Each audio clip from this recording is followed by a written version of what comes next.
Més inversions, més equipaments i més complicitat amb els veïns són els compromisos del nou regidor del districte, Gerard Ardanuy, per aquest mandat.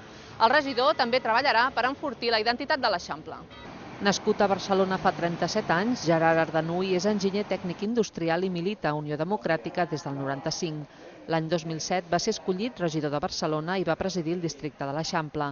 Ara n'és el regidor i també està al capdavant de la regidoria d'Educació i Universitats. Ardanuy vol fer compatible la pressió urbanística i del lleure amb el dia a dia dels veïns.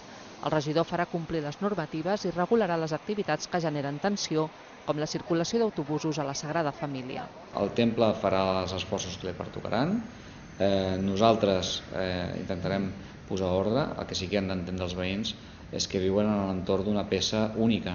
També s'ha proposat de regular els comerços per promoure'n la varietat i combatre les activitats il·lícites. Pel que fa als equipaments, Ardanuy vol posar sobre la taula i de manera immediata el destí de la Casa Borés amb la Generalitat.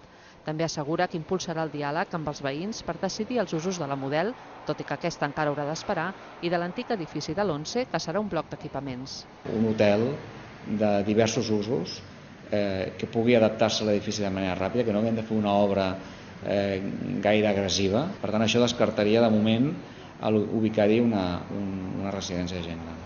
El nou regidor de l'Eixample diu que farà els possibles per desencallar la construcció de l'Institut Angeleta Ferrer o l'Escola dels Encants. També vol activar la reforma de les Glòries, però amb canvis.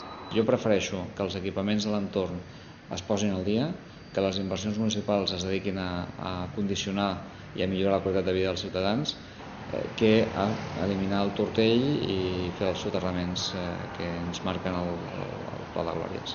L'aposta per augmentar les inversions i els equipaments en el context de crisi i de retallades pressupostàries actual és un repte important, un repte que Ardanuy vol afrontar a través del diàleg.